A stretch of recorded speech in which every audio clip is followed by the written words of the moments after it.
Obama re-enters the White House, stepping on old Joe's toes, while his administration desperately flounders with resources.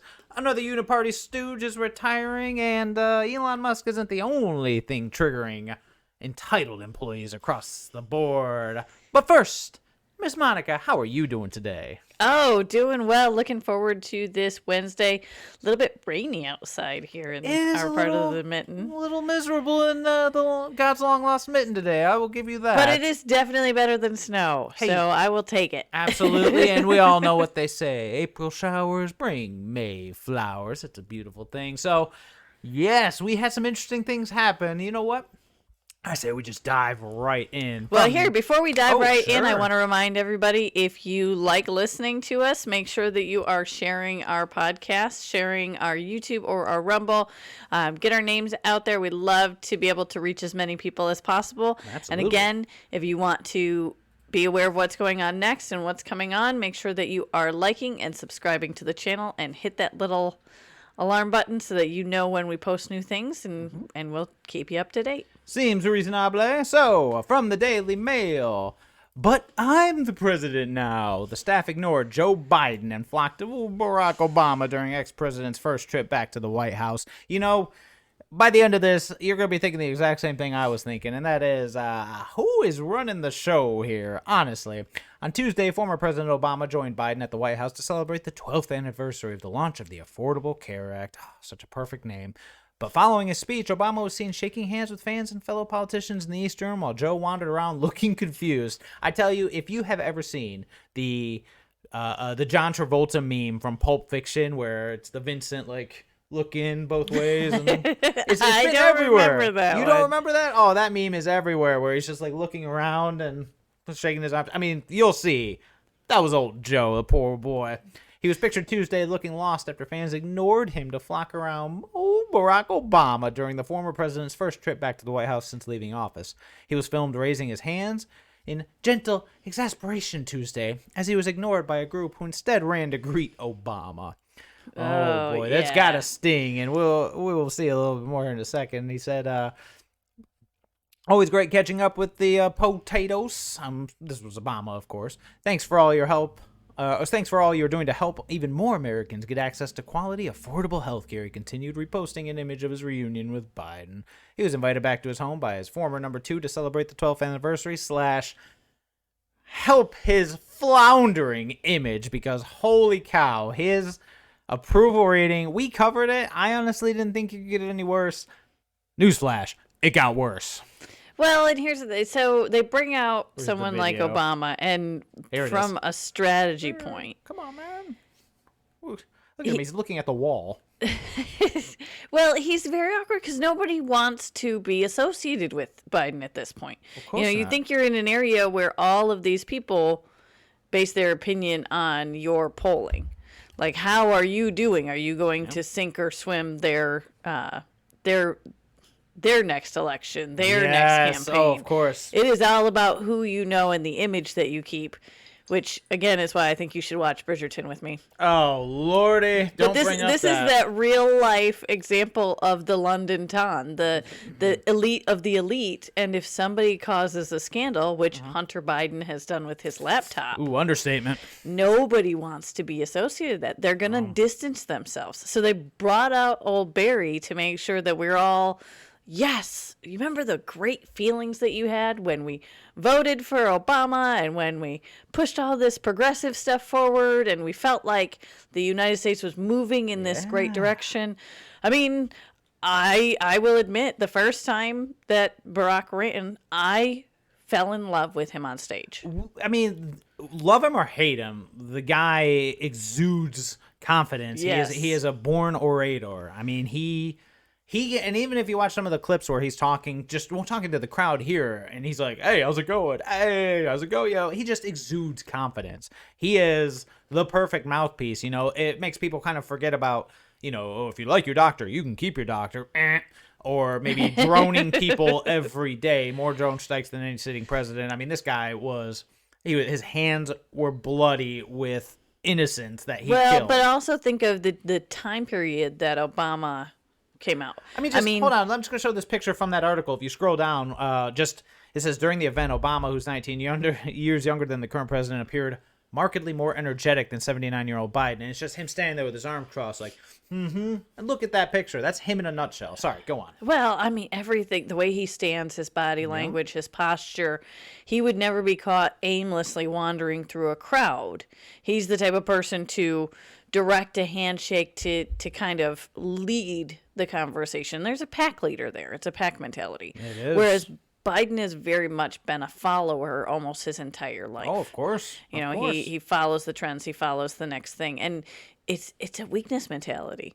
It's the same thing when you and I watched the, what was it, like the first 20 seconds of the Russia or Putin and Biden conference call. Oh, that little clip of them talking. Oh, yeah, it and was even pathetic. in that first little glimpse, Yeah. Biden comes off as apologetic Yeah. to someone that he Putin. has attacked on the main stage. Non-stop attacked. But then, oh yeah, I can't believe we didn't get to meet in person back at the conference, and I can't wait to next time. We were talking about G20. Yep. And Putin's like, yeah, okay. Yeah, he's just like, nah. Yeah. I know what you said about me.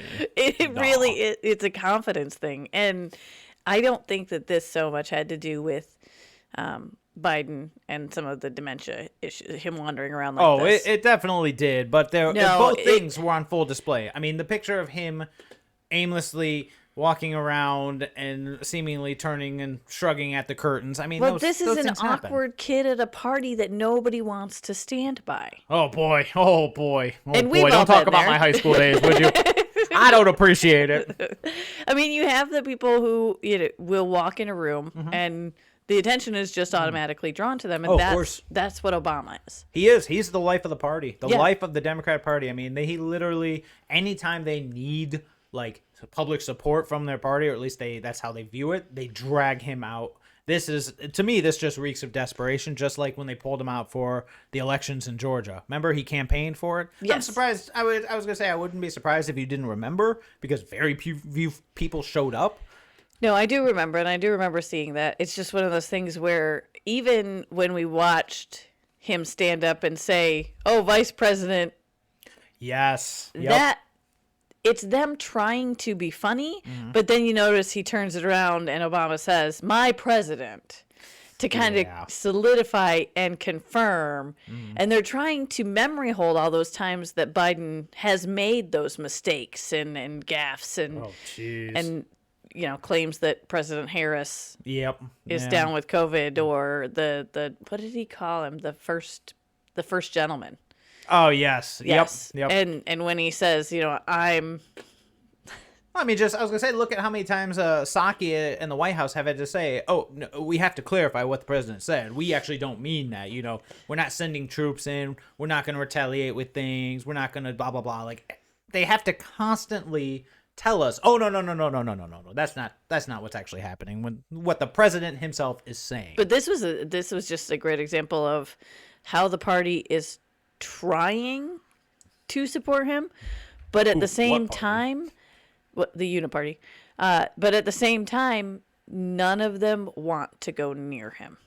Yeah, no, that's why I said, like, what party, as in the diminishing party, because there ain't much left, and we're gonna get a little more into that soon, because I mean, the body count is rising for these uniparty stooges. They see the writing on the wall. They know what's coming, and like you said, they know association with Bo Biden is a death sentence for your career right now, for your political career. Well, because all of these things that he spouted out about and gotten support for are either unattainable at the current time, like his energy and student loans and all of these things that he's talked about are not just a simple, hey, we completely drop and reverse the policy things. You mean I can't just snap my fingers? Come on, exactly. man. I can't just snap my fingers and forgive all student loan debt. That's not how that works. There's a system behind that. Yes. And I can't just snap my fingers and turn everything into an electric vehicle and make everybody stop buying gas. That's not how science works and how an economy works. But you're talking about economics to these people. Like we said, AOC has a degree in economics, and would you trust her to do your taxes? Well, No. Hunter Biden also has a law degree. Would I trust him to represent me? Jeez. No. his From Harvard, I believe, right? Yeah, He's a I Harvard don't graduate. know. I wouldn't doubt it. I mean, I would only ask the guy about like, well, which crack pipe do you really think works better? I mean, is there a brand you aim for, something like that? Well, and he'd probably say the ones my dad's handing out. Yeah, exactly. Oh, my dad's sending them out. Oh, okay. Well, are he'll certain send 'em to Russian you. hookers better than others? I really need your memoirs here, man. Oh, Party foul, party foul. Well, it depends on what you're into, I guess. Oh boy. And I mean, the article makes it a point to talk about, how Obama appears more energetic than Biden, and how Well, I mean, he's much charismatic. 19 years Exactly. his junior. his Exactly. junior. Either way you look at it, there's a 19-year gap between them. So of course, it's almost like the cheerleader effect, where you have someone who is attractive standing next to someone who is considerably unattractive. It makes the other person actually look more attractive by definition, or just with comparison. Excuse me. Same thing with just Barry O standing next to bumbling old Joe. I mean, of course he's going to look like $1 million. Look at what he's standing next to. It's a dumpster fire. Yeah. And I mean, the unfortunately, I thought the clip was here, but it's not. Well, and like many of their policies, I feel like they brought him out thinking they'd make Biden look better. Yeah. And it had the exact opposite effect of what they were thinking. It just makes him look so much worse when you take what essentially the moderates were voting for that put the Dems in the position where they could gain power was Obama. Yes. He is their Lord and Savior, honestly. I mean, he is, if you were to say, like, name a likable Democrat, and you ask this across the board, if you polled across the board, if you put the top 5 Democrats in there, or let's say the top 5 names, let's say you put Bo Biden, Kamala Harris, let's say AOC, Nancy Pelosi. I was going to say Bernie Sanders. We can do Nancy Pelosi, although that's not fair. Bernie, I don't know. I'm just trying to think. He is and he isn't. You're right. Let's do Pelosi. That's a good one. And then Barack Obama. It'd be a landslide. Yes. I mean, just because they're like, I mean, you throw Hillary Clinton in there and people are like, no. They don't have a lot of likable faces. Understatement. It's not just about likable faces, likable personalities, likable anything. They don't have any charisma. That's he is, like we talked about yesterday, he is the closest thing you'll get to a celebrity politician, aside from, like, literal celebrities. Well, one who can pull it off. Exactly. One that can exude that kind of confidence. And so when they drag him out, it's just desperate. And like I was starting to say, unfortunately, this article doesn't show it, but there is a really, just pathetic follow-up clip where, like I said, Obama's going around this party and he's shaking hands, and Kamala Harris is following him because, of course, why not? He's shaking hands. Hey, how's it going? I remember you, and all this stuff. And old Joe, he's just behind him, and even at one point he goes, Barack, and he reaches and he taps his shoulder. He's trying to get his attention, and Obama just doesn't even look. Doesn't even acknowledge, just keeps smiling. Well, I mean, he's in the middle of a conversation. Like, that's the piece that Joe is missing, and that didn't make his inability to reach out and dominate a conversation. Oh, very true. Yeah, because Trump does it, Obama does it, the Clintons did it. Yeah. Where you walk in, you're not there to talk to your counterpart. Right. You're there to network. Yeah, and you're there. Obama has clearly seen networking. You haven't seen it, but it's outlined beautifully in the movie Thank You for Smoking, if you've ever seen this movie. At one point, the main character is talking to his son, and they're eating ice cream, and he says, debating isn't about you and I. He said, what's your favorite ice cream? He says, vanilla. He said, well, what if I said that chocolate's my favorite ice cream, and if you don't like chocolate, you're not American? And he's like, or you're not pro-America. And he goes, the kid's like, well, that doesn't have to do with the argument. And he said, I'm not arguing with you. I'm arguing with them. And he points to the people. He says, I'm not here to convince you. I'm here to convince them. And that's exactly what Obama understands. I mean, he's a silver-tongued devil. Love him or hate him, he could sell you something. He could sell you anything because he just exudes that confidence. And without him constantly being paraded around, the Dems literally have nothing. The Uniparty, I should say. Well, and it's really sad because when it comes down to it, their policies are garbage. Oh, absolutely. So and you we've have seen to it all sell in it action. on personality. Yep. And AOC did very well selling it on personality. AOC, she got buy-in. I'm going to say, now, I'm completely going to discount, because one thing I always say, and I know you and I have a disagreement on this, I will always give credit to AOC in her initial campaign, like before she made it, before she got there, in that initial campaign, she and her supporters, they worked their butts off. They did. She was just this bright-eyed, idealistic individual. Like, that's yep, where but she now can that get it. she's gotten here, I'm going to go ahead and tentatively say 90% of her personality and 90% of why her fans react the way they are is because she is, by all standards, pretty attractive. Not by my standards, mind you, but at least to this. I mean, if you have these options where you're like, I kind of want to get into politics, but I'm also a bit of a simp. So who can I follow? And then you look at your options. Again, the cheerleader effect. You put Nancy Pelosi next to AOC. AOC is going to look like a supermodel. Yes. And so, I mean, granted, charisma can come in different forms. Mm-hmm. Obama just had the full package. I mean, Yes. he really did. And so, honestly, I mean, is it going to do anything for old Joe? No. And if we put on our tinfoil sombreros, I would honestly say, at this point, the real person running this administration stepped out from the shadows.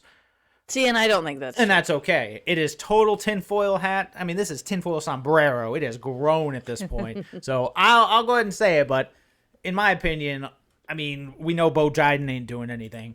So I honestly think that this was a reminder, hey, I'm still here. Don't forget who's running this. But again, that's how I would take it. You just look at it at face value. They drug Obama out because They really were trying They to get people. need- Yeah. yes. They're trying They need to support. raise his approval points.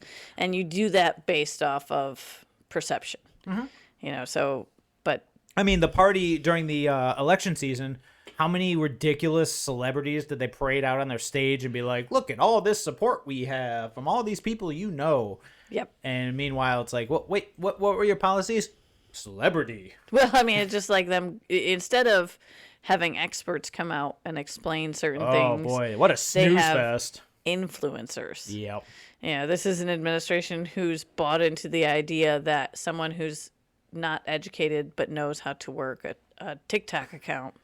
Well, Obama himself repealed the Smith-Mundt Act in 2012, which prevented propaganda to be used on the American people. So now everything they see, like you say with the influencers, is essentially a propaganda war.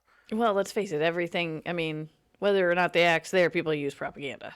Yes and no, but you're right. It was there, but there were punishments and there were restrictions in place. Now, of course, as we always say, who watches The Watchmen? None of this crap actually gets enforced. Who watches The Watchmen? But at least the threat was there. For them to blatantly repeal that act just shows that the mask doesn't matter anymore. They don't care about it, and they're letting you know you shouldn't care about it either because it ain't going to happen, bro. Well, because they don't want that slap on the wrist anymore. Yeah, slap out the wrist. Which Yeah. is really all that was. Oh, of course. I mean, Hillary Clinton by the FEC was just fined because of the Steele dossier because, of course, Yes. it was proved to be absolute nonsense. And what was it? Like I think it was, I want to say it was $100,000 I was going to say it fine. wasn't even crossing the $1 million mark. Exactly. It was a drop in the bucket to someone like Hillary Clinton. So even when they are held accountable, it's not going to be much. It's like you said, they don't even care about the little slap on the wrist. Exactly. And that's all that is there. However, with the case of something like that, something we haven't covered because we're waiting for developments is Donald Trump is currently suing Hillary Clinton amongst Yes. everybody else for the damage to his reputation. And that little $100,000 thing may not seem like much, but it establishes that he isn't Yes. crazy. This actually happened. This dossier that they paraded out was entirely fabricated. So it's a grain of sand.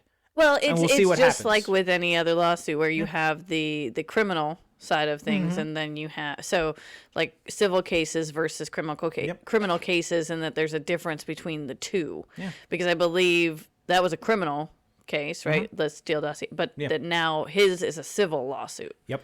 So he can go after her for all of the things that directly affected him. Oh, of course. So, I mean, absolutely, you have to have that definitive, okay, Yeah. now she's being fined. It establishes precedent, which allows you to get to discovery, and that's what he wants. Yes. Because once you get to the discovery phase, all the dirty stuff comes out. But reeling it back in. Let's take a look at reel the it back in a little struggles bit. of the old Biden Oh administration. boy, Mr. currently. Bo Biden. So first up, as we all know, oil is an issue, and apparently Biden is so desperate for oil, he wants it from Canada, but of course, not through the Keystone XL pipeline because, that would be just unacceptable. So President Joe Biden is desperate to increase oil imports from Canada as the nation continues to struggle with high fuel prices, but is determined not to resurrect the Keystone XL pipeline, whose permit Biden canceled on his first day in office in 2021. I mean, this is insanity. Like the fact that you're even going to Canada and being like, hey, I know you guys are suing us because we kind of broke our deal, but can we keep some of that oil that that pipeline would have provided? Hey, we don't want to do this the easy way. Let's do this the more difficult way. Can we just do it quietly so that my people don't get angry with me? I mean, that's all it comes down to. But let's see. So the Journal reported Monday, the Biden administration officials are seeking ways to boost oil imports from Canada. But again, look at these words. People familiar with the situation say. Now, we can take that either way. At this point, I'm going to go ahead and just say, take it with a grain of salt. However, this is stupid enough to the point where I would honestly believe it. It says, but with one big caveat, they don't want to resurrect the Keystone XL pipeline that Biden effectively killed on his first day in office. The people said deliberations are in early stages and that no clear-cut solutions have emerged. I mean, I don't honestly think anything will come from this. I honestly don't. I think Canada will just tell us to go pound sand because, honestly, you look at it, and it's just a slap in the face. It's like we had this pipeline. It was all set. We had the entire deal worked out. President Trump made sure that it worked for everybody. Everybody wanted it to happen. So what does Beau Biden do? First day in office, he kills it. Just completely kills it. And why does he kill it? For virtue signaling. Yeah. Because pipeline bad, oil bad. Yes. We need everybody to buy, electric vehicles. We need to gas miles per gallon to be 49 across the board. It's pointless virtue signaling, and like you said, there are no solutions that yield the results that they're spouting. It's nonsense. It's literally just crippling our economy and screwing over everybody to the point where you gotta wonder, put that tinfoil hat on, is it by design? See, and that's the thing, is it intentional or is it a misstep?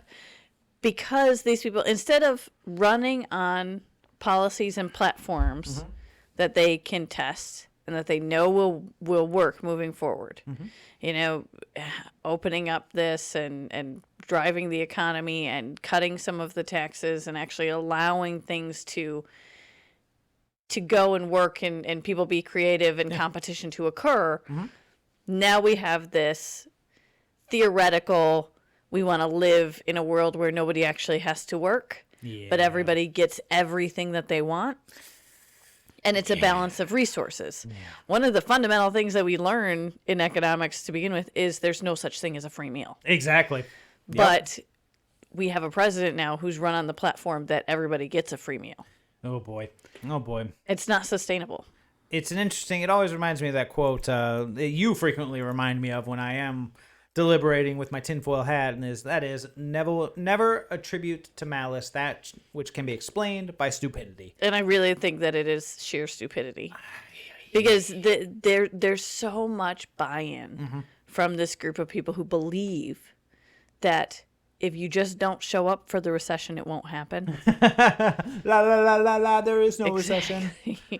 And from my perspective, and just the things that we've covered and the things that I've studied, they're going to be hit the hardest by this. Yes, they have no idea what their lives will look like by the end of summer if this kind of thing continues to progress. I mean, at this point, you can safely say anyone who is denying it is in a cult. Because at this point, if you won't even look at what is in front of your eyes when you're so blinded by your devotion to insane goals that actually cannot be achieved, and they are literally virtue signaling goals, you're in a cult. Well, it's the you same. got to break the conditioning. We have to remember, these are the same people that started the Chaz. Yes, and planted food. They put out a tarp, and they literally took a vegetable, let's say, in a pot, put it on the tarp, and then sat there going, okay, so when do we eat? I wish I was joking about this. I know. Do you remember the sign that said, please send more soy-based meats? Oh, my God. Yeah, they held up signs for the outside world that said, please send more soy-based meats. Because they want to stand on their ideology without actually contributing or doing any of the work to uphold it. You can't have a functioning society where nobody does any work. I mean, hard work is quote unquote boomer talk, according to these people. I wish I was joking. Interestingly enough, we talk about the trends with this thing.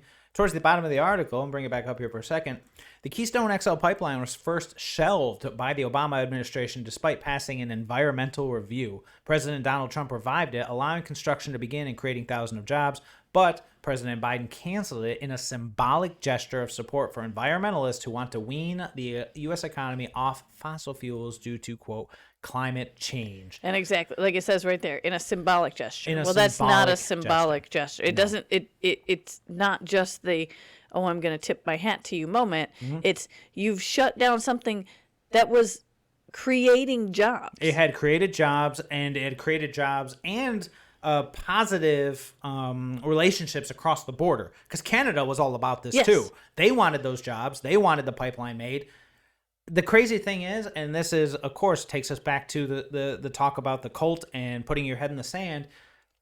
Despite passing an environmental review, they can spout all they want about our fossil fuels, but you notice they're not talking about China or India.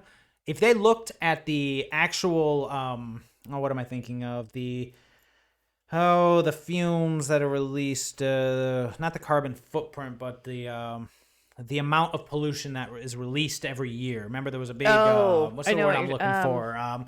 So the amount of pollution that's released every year in the last decade has actually gone down in the United States because we have made some progress towards it. However, in China and India, it has literally skyrocketed. Yes. No one cares about what's going on over there. No one cares about what they're doing to the environment or the oceans or anything like that.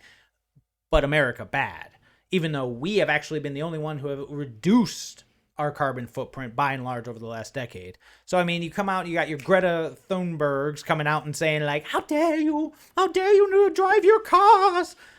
It's just, where does it end with these people? It doesn't end until we're all in a hippie commune, and at that point, they get taken out like that. Well, and that's the thing, is we're heading towards a point where their policies are no longer sustainable. They could sustain these ideals when there was a large backing behind them of people who were making money and driving. I was going to say, when it was a good economy, when these ideals are a luxury. Yes. And they don't realize that. You can't do this unless the rest of us are making enough money to support your nonsense. Yep. And since they've spent the last couple of years completely crippling us, oh boy, you know what? We're gonna hop over, because our next article does kind of cover this as well. Of course, Biden's actions are having a dreadful impact on the price of food, and the worst is yet to come. Like you and I initially talked about, they're in for a rude awakening when this hits them. People like you and I, people who are in small towns or in rural areas who have access to farmers or farmers markets, anything like that, we'll see. I mean, we're gonna get hit too. Well, and who have the ability to self-sustain if necessary. Exactly. Is the bigger thing. I mean, we're still in an area where I know a bunch of people who have wood-burning stoves. Absolutely. You know, and for their source of heat, like you can burn corn, you can burn I would say we're in one of the few areas where, let's say, Russia or whomever for some reason knocked out electricity for an extended period of time. We are in one of the few areas that, it would suck. Yeah. Obviously, you wouldn't see us for a while, but we would be all right. Well, and that is Not a great, very right. tinfoil sombrero, but the price of food going up. Oh, yeah, we can go on with this article. Sorry, we were getting on a little bit of a tangent. So, Biden's actions are destroying the U.S. economy, and based on recent actions, the price of food is expected to dramatically increase in the near future. Biden's actions have been dreadful for the average American. The price of food seemingly has doubled over the past year. This and the price of gas are impacting many Americans already on tight budgets since COVID. And you see here, food price index hits all-time high in February, up 24% from 1 year ago, and it's going higher. It's not just that. Oh, they're getting into it more down here. Farmers will be planting more soybeans than corn as they grapple with the rising cost of fertilizer. Russia previously accounted for 15% of U.S. fertilizer imports.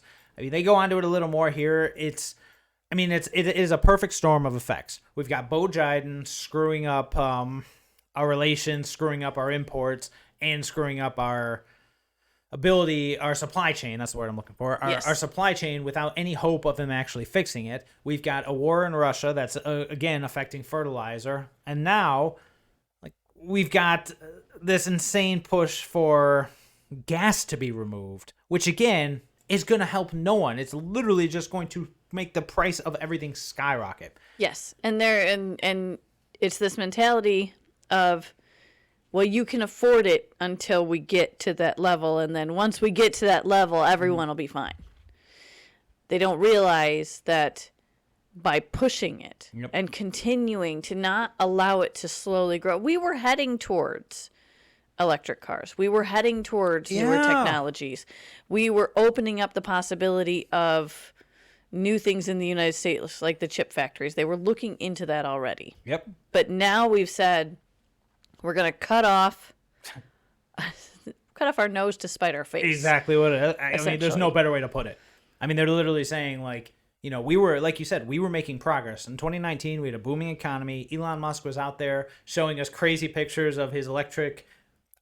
Was it a van? Was it a truck? I don't know. It looked like something out of a really old video game because of how CGI it looked. However, it doesn't matter. He was out there building these alternative vehicles, which then was spreading to other car companies trying to keep up with him.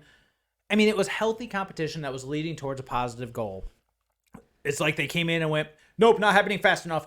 No more gas, no more anything. Just buy an electric vehicle, peasant. And here's the thing is, they're doing this because the public mentality was veering towards self-sustainable. It was veering towards more environmentally friendly stuff. So they seize a hold of that and say, well, this is popular. We have to go 500% more. Yes. Kicks to overdrive. Which is retarded. Like, I'm sorry. But you better be careful with your hate speech. I know. I not you child of a different that. Era. But don't say anything to her. It was fine in her day. It really is an ignorant idea to say that from the top down. Yep. You can say, go create stuff. Yeah. You know, you can look at an artist, which essentially designers and engineers are. Oh, absolutely. And say, do more. Do better. Well, science is progressing at amazing levels, but it only goes so fast. And it only goes so fast for a reason, because things need to be checked, double-checked, and verified.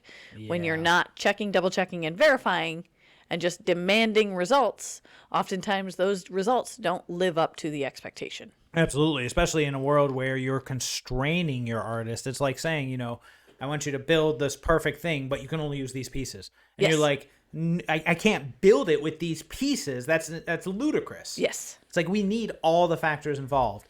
And like we said, unfortunately, the people who push the hardest for this nonsense are going to feel it the hardest. And the rest of us just have to weather the storm. When the swing back happens. Yes, which actually, you know what? We've been a little down in the dumps a little bit with these last couple stories, impending doom and all this stuff. Let's go to a bit of a high note. So, for Michigan Live, Fred Upton announces retirement from Congress. I know for you, I'm not really aware of who this guy is. You're not really aware of this? Well, we lived in North Carolina. I was more focused on learning this dude's their been people. around for a while. It says he was first elected in 1986. So that's okay. You don't know who he is. I mean, he is Michigan's longest serving member of Congress. He's retiring, blah, blah, blah. He is a Republican, or, you know, so he says. The thing about this individual is, I mean, they go into his record. They talk about him. It's all singing his praises. However, they aren't going to talk about the fact that he was a never-Trumper. He voted for impeachment. He is a uniparty stooge. No matter how you put it. Anyone who has been in... At this point, I think it is safe to say, and I'm not going to go into the term limits conversation now because that's a story for another day. Anyone who's been in Congress this long and doesn't have an immaculate record of things they actually accomplished... If his only thing that I can remember about him in the last X number of years is that he went along with the Democrats to impeach a sitting president over nonsense, good riddance. At this point, he's another body in the count that is growing because we have seen nobody wants to back old Joe. Democrats are no longer, I think we're up to over 30 Democrats have announced their retirement. And I think it is, I want to say 40 Democrats. Wasn't it that they're not paying the DNC? They're not paying their dues for midterms. Like they're not actually paying it anymore. Their super PACs aren't supporting it anymore. So they are jumping ship. And this is a bit local, but at the same time, this is good news because, I tell you what, let's go to Breitbart real quick. So 40% of House Republicans who voted to impeach Trump to exit Congress. Fred Upton, the latest. So Fred Upton on Tuesday announced his exit, notching up to a 40% exit rate. Just before announcing his retirement, Upton noted in a campaign email on Tuesday very positive poll numbers in his primary race against Trump-endorsed Representative Bill Huizenga. Yeah, close enough. Both Huizenga and Upton were running for the same seat due to state redistricting. He says, blah, blah, blah. I've been here 36. When I first ran, I thought I'd be here 10. I got a lot of unfinished business that I'm going to be working on now. But no, this was our decision, independent of what I did with Trump, Upton said, acknowledging his failed vote to impeach Trump. Upton joins 3 other pro-impeachment Republicans to forego running for re-election. John Katko, Anthony Gonzalez, and, garbage, Adam Kinzinger. I tell you what, man, that's just it. I know how much you hate Kinzinger, and it just... Oh, man, it is. Him and Liz Cheney, Mitch McConnell, Kevin McCarthy. I mean, they're garbage. Lindsey Graham, they're garbage. The fact that he's sitting on the January 6th committee where people are still rotting in prison to this day is just sickening. So, well, good riddance. Okay, they're garbage, but maybe they represent their areas. Maybe they represent the mentality of their areas. You think so? And if they do, then those are definitely not areas that I'm willing to move to. Yeah, where's the support there? And even the president, former President Donald Trump released a statement saying, Upton quits. 4 down, 6 to go. Others losing badly. Who's next? It really shows you that populist wave that we always love talking about is gathering momentum. And when people like this, he may say it has nothing to do with Donald Trump, but we have seen statistically, especially over the last year, Georgia being our greatest representative, that if Trump endorses you, the people support you. There's a populist movement, and it is coming back full power after this. I don't even know what to call this farce that we've been living the last year or two. Well, and it's because a lot of people value Trump's opinion and his endorsement and believe that he's vetted the candidates well enough to know what they will and will not vote, which is the TLDR for the right.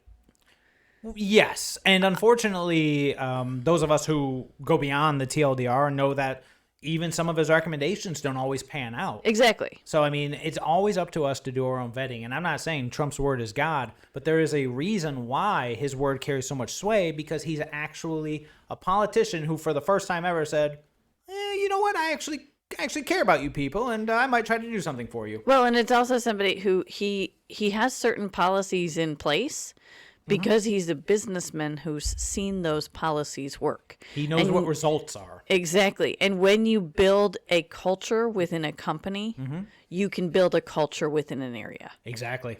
And that's all that companies are looking for. And that's why so many of these woke companies are having issues, is because in order for the machine to work, you have to build the culture around it. Yes. You know, whenever I would go in, and, you know, I would run restaurants, so I would go in, and you would have to look at each individual culture of the restaurant. You know, is the back of the house strong? Is the kitchen running the way that it's supposed to? Does the front of the house know their role? Yep. You know, and how does everyone interact? Absolutely. And if someone is negatively affecting your culture, you get rid of them. Yes. You work with them, but if they obviously cannot come on board, then adios, amigo. Yep. I mean, we got no time for sympathy if we want to succeed. That's kind of how it works. Now, the man himself did chime in a little bit, because it says additional pro-impeachment Republicans may also not make it to November midterms. Representative Tom Rice and Liz Garbage Cheney are facing tough re-election campaigns. Donald Trump called Rice a disaster in March and said he is laughed at in Washington. Quote, look at every city that's run by Democrats if you want safety, security. Okay, sorry. Look at every city that's run by the Democrats. If you want safety, security, vote for American First Republicans this November, Trump said. But before we can defeat the Democrats, socialists, and communists at the ballot boxes, we first have to defeat rhinos and grandstanders in the primaries. I mean, it couldn't have been better said. It really is. You have to start with the problems on your own team before you worry about the other team. And that's exactly what we've talked about. Yep. And like going local and looking at your smaller stuff first, and then you branch out. Yeah. And then you learn more about the people who are running for county commissioner and all of the extended offices. School board, too. Well, down in North Carolina, Dale Lance, great guy who ran some of the more Republican stances. Businessman, wasn't overly political until just this last couple of years. He said, I was very hands-off with it, and then now he started the citizens advocacy group. But he would say, we want every position down to the dog catcher. Yep. You know, you want all of your own good people to be in those positions. The problem is the other side does too. Yes, but unfortunately the other side doesn't vet. Exactly. And that is kind of a big issue that we are having now. But of course, I would love to see somebody who's a Republican run as a Democrat. oh, just to do it? Yeah. I was going to say, making note of what you were saying about people being inspired. Over at Patriots.win, I actually was reading, and I think that was actually might have been this morning, about a man who was inspired by not only that website, but President Trump, and he actually got his entire school board replaced by him and other people who supported children being children. We'll put it that way. That's the best way to put it, because that's one of the things that we personally have seen firsthand, that these people, like what's going on in Florida, they aren't there for the children. They're there for their own agenda. Yeah. And it's unfortunately across the board. If one of these individuals, and of course, actually, you know what? I'm going to tie this into that conversation yesterday about voting down party lines. The reason why what we're doing is so important with regards to the primaries and building our party and filtering out the trash is, we have to know, you have to be able to tell people, if you vote in these individuals, you're not just voting party line. We have vetted them. We know that these individuals are worth it. Whereas the other side is just, here's all the D, just D straight down the line. So the more that we can move away from the mentality of, I'll just vote with my party lines and look at the candidates, I'm with you. I think we should remove the R and the D and say, if you know who you're voting for, then you know who you're voting for. Yep. We even shake it up. It's not like one side's on the other, one side's on the other. There are names. They could be in any order. They could be any political affiliation. Have at it. And those of us who know what we're doing will get the right people in office.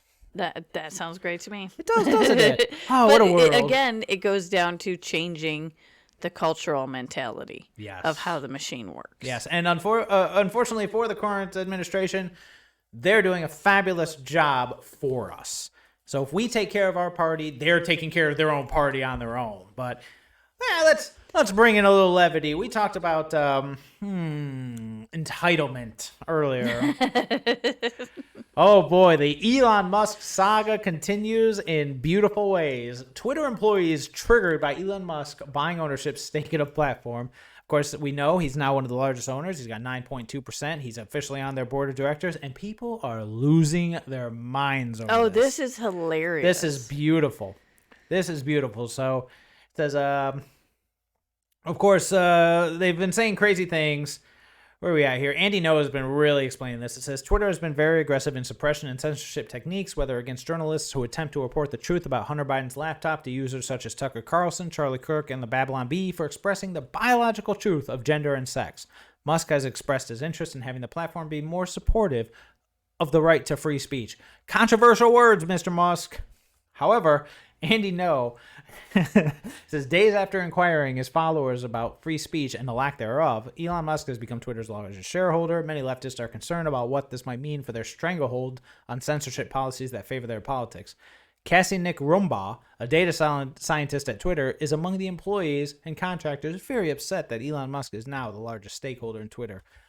A prominent transphobe buying a large stake in Twitter is not at all funny. Just saying things like, I'm kind of terrified, yada, yada, yada. I mean, people have been coming out en masse. Andy has been pointing these out. And the crazy thing is, they actually released a statement, Twitter, these individuals, not the board of directors, mind you, these individuals released a statement saying that the board of directors had no sway on what would happen. They ran Twitter, they ran the platform. Well, and of course they're going to say they have built Twitter into, like we said, this culture. Oh, it's a left-wing echo chamber. It is literally a bubble. And if you say the wrong thing, they pop you out. In fact, have we been able to access our Twitter yet? Have you been able to do it yet? Honestly? I set up a different account. Oh my God. So we set up our account, and you can see by our ending images and all this stuff, we had everything set up, and they literally never let us log into it. Well, it had some weird automation thing, and then it gave you like a shadow ban warning. So we're gonna retry to set everything up, and I've switched the handle. So it hopefully will be up and running the correct way, and I'll be able to post to it. For now, I have my personal one up and running, and of course, your personal one, I believe, was locked out. Yeah, I'm pretty sure I got banned a ago. while ago, but that's okay. That's okay. I'll have to check it again. I unfortunately posted a very, very controversial tweet, but you know how these things are. You have to be very careful what you say. Very But careful. I believe I retweeted the Free the Bee stuff, and they didn't send me anything. They didn't send you anything? Oh, Nope. man. Well, Nope. I was, especially in 2020, I was big on retweeting any positive messages. But I was never as active on it as you were. No, and that's all you got to be is active, because once they notice you, they'll go. Yep. However, and this is just such an indicative of their entire mentality. You scroll down, Gerard Taylor, him, who is a senior software engineer at Twitter, says, "My current sentiment, stock is up, yay, but what about our company culture?" This is the primary issue right there. You should have just stopped at stock is up, because you're a business. You're not there to change the world. You're not there to create an echo. You're supposed to be a free speech platform. Section 230 should have been revoked a long time ago against these idiots. Well, I mean, it goes to all of these woke corporations that are starting to actually see that their policies aren't working. I mean, Facebook was used by the Dems to influence. Oh yeah. Oh, the election. and there's so much coming out Some about of the ad Zuckerberg's stuff money. Yes, and they Yeah. even issued an apology saying that for X amount of months, misinformation was allowed to leak through the system and all this other stuff. And now, I mean, their stocks are starting to go down. Oh, their stocks have tanked. People are Facebook's walking away especially. from them. Yep. Apple and some of the stuff that they've done. And Oh, they've come we'll out get to saying, Apple in just a second. Oreos. And Oh God. and if anybody would love to see like the perfect reaction to the new this is a good way Oreo to spend it. commercial. I thought you were going to say anyone who would like to see insanity watch the Oreo commercial, and I'm like, do not watch the Oreo commercial, but go on. You're right. So if you want to see someone's perfect first time reaction to this commercial, which I thought was absolutely hilarious, Louder with Crowder, Steven Yes. Crowder, Yes. does a review of it where he had not seen it yet. This was yesterday's show. His producers told him, don't watch this. We want you to watch it live on air. Yes, and he says, "Oh, this is my life now. I'm Yeah, not allowed this to is watch my a life now." commercial because it's now a political thing." It's an Oreo commercial, and it's Yeah. about a guy coming out to his grandma. In fact, what did you say? The only time we saw Oreos in the entire commercial was there was a moment where the grandma got there, and everybody got up and ran away from the table. Yes. And one girl who... And it's almost like a very awkward, I'm going to grab this comfort food and shove it in my mouth really quick and then run away. And then run away. And I'm like, that is the only moment during this like 10-minute commercial. Oh, it was a long commercial. I think it wasn't 10 minutes. Well, they 'cause we don't wanna referred scare to you it as away, a but short film. Exactly. It was A like a short film commercial. I want to say it was like a 3 to 5 minute, but it's a commercial. But so it's, it yeah. was a short film. I mean, it's just like the whole movie thing. Movies used to be an hour and a half, and now we're 3-4 hours Good into grief. stuff, and they haven't said anything more. Actually, they've done less for the They've character done less. development. I mean, the only movies that should be that long, I mean, I'll give it to you. Endgame. If you're gonna give me 3 hours worth of entertainment, I expect something on Endgame or Lord of the Rings level of quality. If you want me to be there that long, then I had better have a reason to. We actually just watched classic Cruel Intentions last week. If you've ever seen it, it's a Yes. movie in the 90s. Fabulous. Sarah Michelle Gellar, Reese Witherspoon, and what's the dude's name? Ryan Phillippe. Felipe. There you go. Phillippe. Fabulous movie. Phillippe. Relic of times past. The movie, it hit all of its beats. It developed all of its characters. It Adult told themes. its story. It hit the adult themes. It did everything it needed to. And then it wrapped up with a bow right around the hour and a half mark. Yep. And then when it got over, I just was like, I looked at the clock and I went, wow, I forgot movies used to do that. They used to be Yes. coherent in an hour and a half or less. 'cause So now people we got stuff have to this short film commercial do. Yeah. that has nothing to do with cookies. No. It's like, what was this commercial for?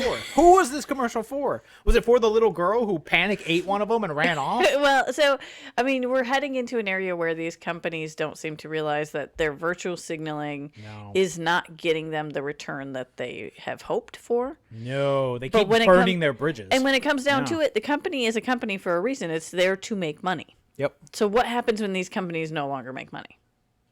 Well, that's interesting. The last thing I'm going to show from this article of all these ridiculous tweets is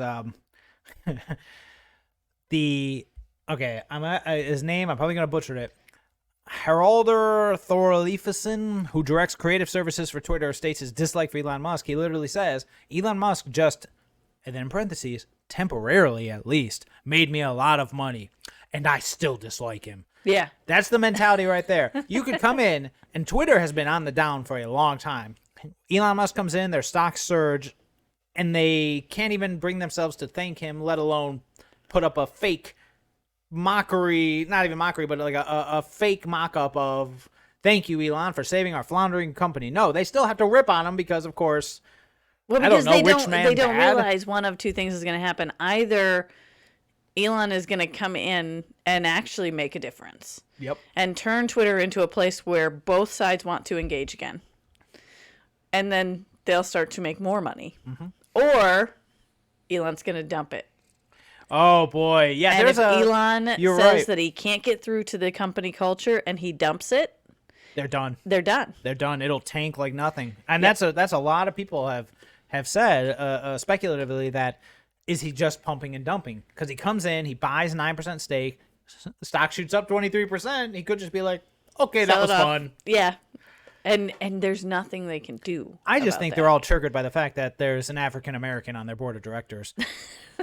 Where does the virtue signaling end, people? Really what it is, right? That's really there. what it It's is. really That's really because what it of is. his I'm just culture. gonna say it. Now you mentioned Apple because the entitlement among these employees to literally have someone like Elon Musk come in, raise their stocks, literally adding job security for them, and they rip on him nonstop. I mean, across the board over at Apple. Well, like you so said. this is what really gets me is that we've had to deal with this in a lot of different stuff when we're talking about coming back to work. And everybody has called the time during COVID the Great Resignation or the Great Walkaway or the Great Reset or all these other things. Oh, Because, no. That last one hasn't happened yet, but go on. So a lot of people have left their jobs. Yep. A lot of people have demanded higher salaries. Yep. Nobody's going back into these situations and saying, "Okay, I'm gonna settle for the salary that I get." Right. The employers seem to have lost a lot of their power, right? Yeah. Well, they Well- fear the mob. And here's the thing, though: it works from the ground up and then from the top back down. Yep. So when you have this happen, and there seems to be this shift in mentality around working at the office. Well, I can work from home. Culture. Shift in culture. Yes. Yeah. But now that we have seen our economy start to tank, Yep. the inversion of the curve and the supply chain issues, Yep. now we're starting to see top up executives say, hey, guess what? You working at home isn't working for us. We need to see more productivity. We need to see certain things raised. We need you to come back into the office. So then this Fortune article comes out yesterday or day before, and Do you want to take the lead on this one, or do you want me to? yeah, I just started laughing when I saw go it ahead. because it reminded me got of it open everything. here. So frustrated Apple employees reject CEO Tim Cook's hybrid plan by threatening to quit. Well done. So again, another company that is a very woke company, and Apple has done some amazing things for their employees before Before Steve Jobs died? Because I would agree with that, but since Steve Jobs, I'm going to have to say no. But go on. No, Apple was one of those companies that Well, maybe I'm thinking of innovation. You're talking about before it employees. was Yeah. required, they had the stipulation that if you had a live-in partner, you could extend your employee benefits to that person. Oh, yeah. They've So- been very progressive. I'll give them that. And yeah. bravo, Apple. Extended leave for exactly. not just the mothers, but paternity leave too. Yes. Yeah, they've been at the And forefront of that. Darden did the same thing when I worked for them. And there's a lot of companies that had that mentality, which shifted our culture in that direction. Yep. Because everybody wanted to work for those places. But now they've been taken advantage of. Yes. Go ahead and read the first part of this. This Yes. is so crazy. So it says 1 day a week. That's what Apple is demanding right now on its return to work to the office. That's way too much for some employees. I don't give a single F about ever coming back to work here. A self-described Apple employee posted on a message board called Blind. Once April 11th comes around and brings this new rule into effect, they added, they will be resigning from their job. 1 day a week. Yes, this worker was not alone. The New York Post was first to report on the message board citing anonymous messages from other employees. I already know I won't be able to deal with the commute. Get out of here, Ed. Wow. Apple's plan is to introduce a hybrid schedule, adding days in office after April 11th, and forcing 2 in-office days weekly on May 2nd and 3 days by May 23rd. They've been giving them a month and a half to get in line. Oh 3 days. God, to 3 days. So to work yourself up to getting to work 3 days a week. Wow. So they're really giving you enough of a heads up. Hey, 1 day a week we need you to come in.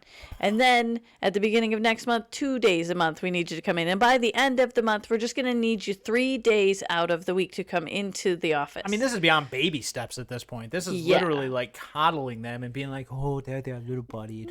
Yes. Slowly but surely we'll get you back in. What their piecemeal plan didn't account for was the employees removing themselves from the equation entirely. A worker reacted to messages about resigning with a laughing emoji and said, I'm going to do the same. Another employee rallied, heck yeah, my man, let's do this. FRTO. Yeah. Return to offices, RTO. Yeah. Wow. Oh my God. One employee said they sent in a resignation as soon as they came home. And then go ahead and start that next one about Tim Cook. When discussing the return to office process, Apple CEO Tim Cook mostly addressed those who were excitedly awaiting the end of remote work. For many of you, I know that returning to the office represents a long-awaited milestone and a positive sign that we can engage more fully with the colleagues who play such an important role in our lives. For others, it may also be an unsettling change, said Cook. And here's the thing. So you have these members of society who have now just decided that your work environment doesn't work for them. And that as the employer, you have to take their direction. Yes, the entitlement is real. I'm sorry, but when you own a company, and when you run your company based on the fact this is what the company needs, not what we're going to virtue signal to the world that we stand for, but this is what the company needs. I need you to be productive. I need you to be in the office. I need you to hit these deadlines. Well, that's not going to work for me.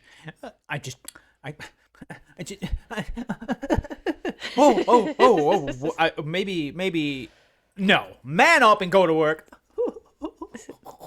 And it's really funny because people will stand up and say that the employees have the right to do this and say, no, we're not gonna hit. We're not gonna hit your requirements. Workers of the world unite, right? But at the same time, we're allowing our president to say how many miles per gallon the car should be required to hit. Well, the guy's allowed to say whatever he wants. Well, and that's the thing, is we have a culture war within each workplace. Yes. And the ones who actually have employees who are going to come to work, who are going to drive innovation, are the ones that are going to survive. Yep. And the companies who have gone so woke and so ridiculous and allowed the inmates to run the asylum are going to go broke. The endless pampering that they have done with these people, the endless coddling is coming back to bite them so hard. And it really is a beautiful thing to see. I mean, when you sent me this article, I had to have you. I'm happy that we had you do it because I don't think I could have made it. I don't think I could have made it. So there's an amazing shift in mentality when you have someone who's willing to stand up for the company. Yes. I had an issue once with an employee who did not want to do one of the assigned tasks. And when they were hired, it lists out in the job description what they're required to do. You decide to come work for my company. These are the things that I'm going to require you to do. Well, this employee looked at me and said, that's below my pay grade. And I, as the manager, looked at them and said, here is the handbook with the description of the jobs that you agreed to. Here's your signature on the back of it. Yep. Either you're doing this or you're telling me that you're quitting your job. Yep, that sounds like a resignation to me. It's completely within their bounds as an at-will employer, as an at-will employee, to walk away from that situation and say, no, I don't want to do that job. By all means, absolutely go do that. Yeah. You do not get to tell me that you're going to collect the salary for doing that job, but not do the job requirements. Yes. And more people need to run their businesses with that mentality. I was going to say, you are a minority in this, because for some reason, the bosses have become very, very afraid of the opinion of the underlings. But here's the thing. When you're a manager and you stand up for that, you build your culture around that mentality. And then everybody who comes to work for you understands what you're asking of them. You would think. You're not asking them to go outside of the job description that you talked about when they first got hired in. Right. Because that's not ethical to hire someone in and bait and switch them and tell them that this is their job. Yeah. But when I lay down what your job is and you sign acknowledging that you understand it and then tell me that you're not going to do it, I'm not going to pay you to do it. And that's where the disconnect is. No kidding. No kidding. It's pretty insane that these are considered to be controversial or crazy thoughts and conversations to be had. That is where I am. That's where I've lost it. Like, this is the environment supposedly that they want. They want this environment where entitled underlings can make demands and say, oh yeah, the board of directors doesn't apply to me. I can do what I want. Yep. It's like, no. The one thing with this whole Disney situation, sick as it is, there's one individual out of all of it that I feel really bad for, and that's Bob Chapek, who's the current CEO. And the reason is, even though I'm very disappointed that he did come out eventually and, against the don't say gay bill. However, prior to this moment... The anti-groomer bill? The anti-groomer bill, exactly. Although there's an interesting movement online to call groomers Disney's because they've started banning the word groomer. So it's like, what are you going to do? Ban the word Disney? Yep. Anyways, Bob Iger, who was his predecessor, was big into the woke stuff. He was trying to force it everywhere, which led to a lot of what's going on now. Bob Chapek came in and basically said, this woke crap doesn't sell. The shareholders are who I'm beholden to. We need to write this course. And it seems like a lot of this backlash really started with the mentality of him saying, okay, people, you had your fun. We need to make money because that's what it's all about. We're a business. Well, and the problem is that the left side has been creating content for quite some time. Oh, have they? I'm pretty sure they've been corrupting content. Well, and the conservative side has not been creating content. No, that's true. Daily Wire really exposed us to that, where they said, hey, we need this business. Oh, let's do it. Oh, Disney's not going to make children's entertainment? We will. You're right. I mean, like I said, since the 90s, the conservatives have kind of fallen asleep at the wheel. It is sad. We all live our own lives, and that's the way it should be.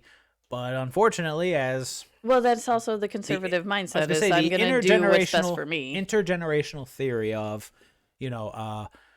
weak times create strong men create good times create weak men create bad times, and then bad times lead back to good men. We are in that point of weak men creating bad times, and it's unfortunately because the good men said, we did our duty, we're going to go take care of our families, do you. Well, and I think instead of times, we need to say entertainment. It's all of the above. It is all of the above. Unfortunately, we had one more thing that I was thinking about talking about. It is garbage. It really is. Do we want to go into this? Yeah. Yeah, okay, we'll go into it. So the last article we have today comes from Bounding Into Comics. And I pulled this up because if you're not aware, first off, we love The Lord of the Rings. We love them. And we're talking about The Lord of the Rings, not The Hobbit. And we're talking about the movies, not the book. The Hobbit trilogy had moments of, it was kind of cool, but overall it was a dumpster fire. However, the original Lord of the Rings trilogy, masterpiece. We actually were rewatching it. But if you weren't aware, Amazon bought the rights to the Silmarillion, which is a Lord of the Rings index. And now they've acquired more rights, but they did this so that they could make a Lord of the Rings prequel series called The Rings of Power. Yes. This trailer for The Rings of Power debuted, and, you criticize me all the time about this, and unfortunately it is the result of conditioning, but when you immediately notice that certain checkboxes are immediately hit, and the worst part is, these checkboxes could not exist in anywhere in Tolkien's Middle Earth. I know. That guy was crazy about the level of depth he went into for his world. Well, because he was one of the first authors who kind of did that, who took the unknown and created his own imaginary place with all of these different races and creeds and an entirely different universe. An entire timeline of it, too. Thousands of years of development, thousands of years of races and progress and whatever, wars. Yes. And they had so much backstory behind each one, which is absolutely insane. The man was a genius when it came to setting things up and living within his own mind and being able to bring that out. Absolutely. And he did it all based on kind of a European, especially Britain development. I mean, he painted an amazing picture to the point where even after he died, they're still unraveling things that he was developing. Even his son was still guarding it. And now that he has died, unfortunately, the gatekeepers are gone. Amazon has bought all these rights, and Jeff Bezos is quoted as saying that he wants a new Game of Thrones. And for anyone who isn't even remotely familiar with Lord of the Rings, its similarities to Game of Thrones are literally fantasy, the word fantasy, and that's it.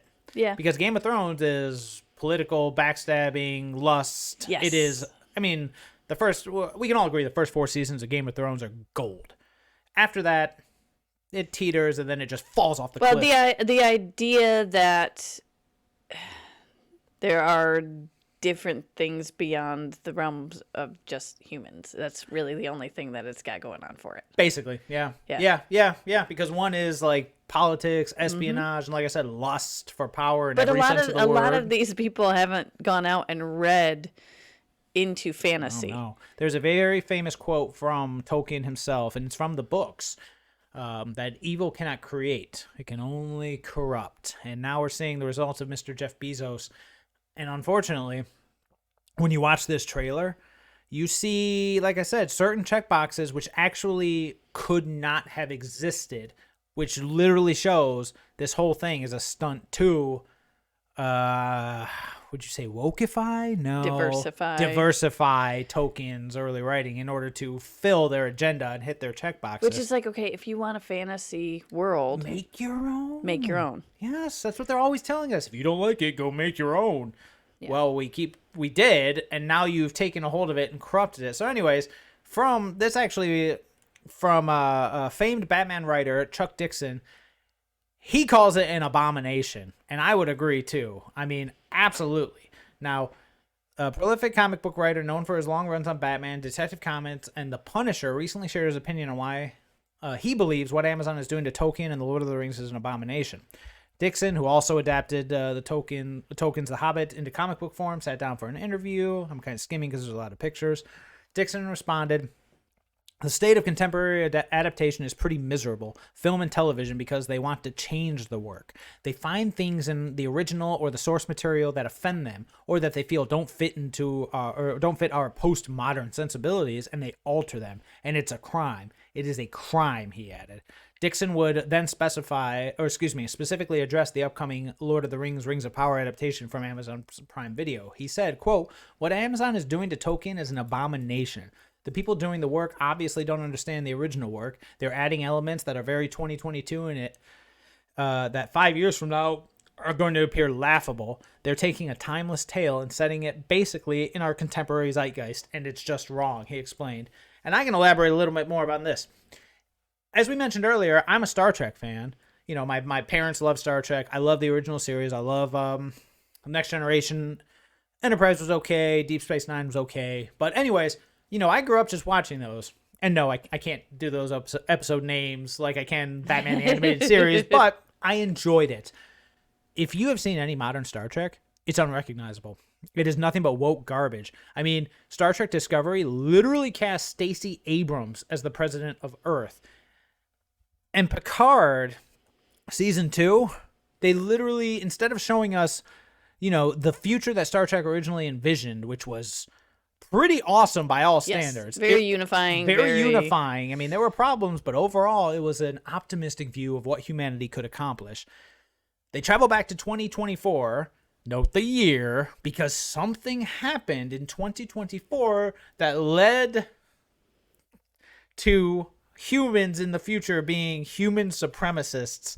And while they're there, their Hispanic captain, I guess I'll say, yeah, Hispanic captain, gets captured by ICE, and there's actually a subplot about saving him from the evil ICE facilities. Oh my God, it makes my head hurt to It even really think about. does, and that's just it.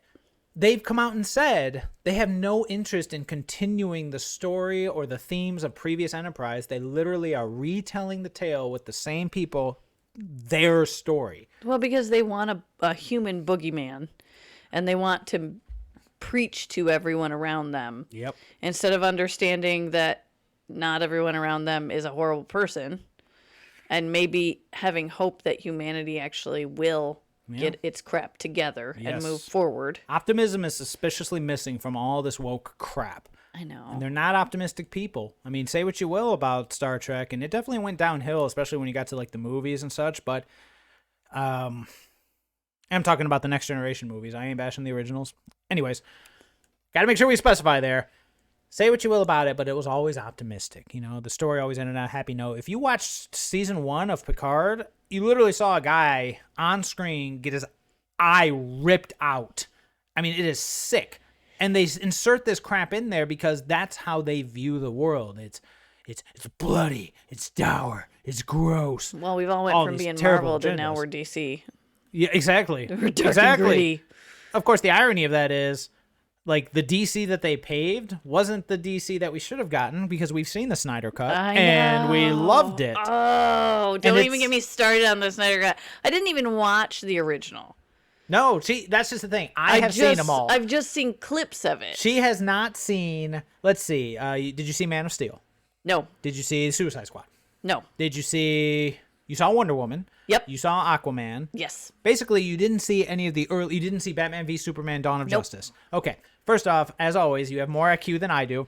However, you missed everything. You actually didn't even see the. Well, and I could you tell didn't from see the memes. The Justice League. Justice. As That's in, what I'm saying. Like, I did not didn't see the the Joss original Whedon Justice League. League, like the release. I wasn't even going to show you the Snyder Cut. I actually started watching it when it came out because I was very interested in the whole backstory of everything that happened. And when that came out, I was like, this is going to be great. And I was like, hey, do you want to watch this? And you're like, I didn't see the other ones. And I was like, yeah, you're right. They were all bad. This will probably be bad. And it wasn't. Well, it blew me away. And the thing is, I think I dragged her into watched- the room. Yeah, and I said, you watched gotta part watch of it and then said, hey, I really think that you should watch this because you know what I enjoy in my entertainment is that it needs to be entertainment. Yes. Because Very as soon important. as they turn on that switch of I'm talking down to you as a viewer and I'm preaching to you, like I go to church to connect with who I want to be preached from, not watching a movie. Yeah, for who I want to be You go there preached for from. escapism. Exactly. Not everything needs to be set in current day with And the current day idea themes. that an alien comes to Earth who could basically wipe us all out, but is a good guy, and then we have like the rogue vigilante who is the super detective, but his parents died, so his backstory is tragic. And then you've got, the Wonder Woman. Like, I love all of these characters. Yep. I hate when they take them super dark and gritty.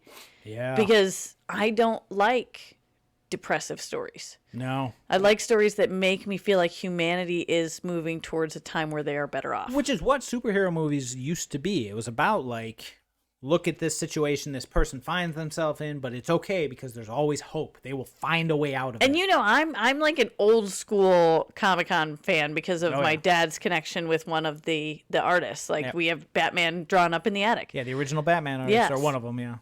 From the 80s, you know? So it's like back in the day, kind of touched on the sphere of it, went to a Comic-Con when I was, I think, like 10 or something. Absolutely. Down in Detroit. But it was always a very happy experience. It was always like upbeat. And the reason that you do cosplay and stuff like that is to step into the realm of fantasy. Show your support. Show Yes. how much of an impact it had on you. Yes. And if I wanted to get into the realistic side, I wouldn't do cosplay and pretend like I was politicking. Right, of course Like- not. Of course not. You wouldn't be like, I'm not Poison AOC Ivy. dressed Yeah. as Wonder Woman, you know? Yes, That's just ridiculous to melt those two together, and Right. and like your superheroes are your superheroes for a reason. Your politicians probably, I mean, they can be great people, but don't turn them into superheroes. No, and don't turn yourself into one either. Main character syndrome is a big problem these days. Yeah. Everyone has to be fighting through the struggles of oppression and yada, yada, yada. Andrew Breitbart famously said, politics is downstream from culture. Well, I mean, that's our white privilege speaking. Is that what that is? Yeah. Is that what that is, man? I thought my card had expired. Maybe I should go check it. Maybe it's got a couple stamps left on it. Oh, ridiculous. Yeah. I guess it all just comes down to, like, they can't create. They can only corrupt. And this, again, I mean, like, if you were to say to me, hey, you want to watch this whole series, or do you want to watch a 20-year-old movie, a trilogy, that you know is good? Well, we'll rewatch The Lord of the Rings anytime. Even anywhere, sit down and do the extended cut. Like, that would be a day. But yes, I would. I mean, I'd have to make a day of it. Granted, I marathoned Dragon Ball Z back in high school, and it was nonstop, like 24/7. It was fantastic. So I'm definitely down for the long grind. But I guess, this is just, it's indicative of the problem and where the problem takes us, and the fact that it keeps taking over our culture, keeps doing this, and that we just need to create new. Because they're not creating new, they're only corrupting what is already made. So if we create new, that is a form of cultural impact that could be had. So it's just one of those things where don't let it discourage you. Don't let the mockery they make of things you enjoy make you think that creativity is at a down point, or that, we can only re-envision things that have already been done. No, there's plenty of space for creativity. And if anybody out there who's listening has any suggestions for new entertainment, for old entertainment, for things that you're like, hey, this person stepped on the scene and it is just pure entertainment, it has nothing to do with the political spectrum or preaching, I am definitely open to suggestions. We're always looking for new things to watch and to absolutely. And you know what? I'm going to end on this note for the entire thing. That movie Morbius came out last weekend, and by all accounts, it's apparently trash. But do you know what it surprisingly made? I think it was $39 million for the weekend, which, of course, very low for a superhero movie. But at the same time, the one positive review across the spectrum that everybody agreed on: zero wokeness, zero. So we might have to go watch it after all. Nah, don't push it. But I will watch it. I won't pay to watch it, but I will eventually watch it, because why not? Yeah, bad movies are sometimes very funny. Streamed on something. Exactly. I refuse to pay to watch it, but that was my biggest issue with The Batman, was the movie itself was going along pretty swimmingly until randomly the character Catwoman decided to bring up white privilege, and it just I was completely out of the movie. At that point, I said, okay, we were doing all right, people. I was enjoying the atmosphere. You had it. You almost had it. And then you dropped it at, well, I would say at the right before the at the 1 yard line, but this was about halfway into the movie, and the rest of the movie you can say whatever you want. I think the third act was bleh. But still, the point stands that as soon as that line was spouted, I was done. I was done. So that's all I got for today. Anything else from you, Ms. Monica? Well, as always, if you are listening, make sure that you are sharing our channel and getting the word out there for other people to hear what we have to say. If you like what we have to say, make sure that you are subscribing and hitting that like button and turning on those notifications. Absolutely. Fabulous. Well, then, I suppose I'll just say I hope everybody has a fabulous day, and we will see you all tomorrow.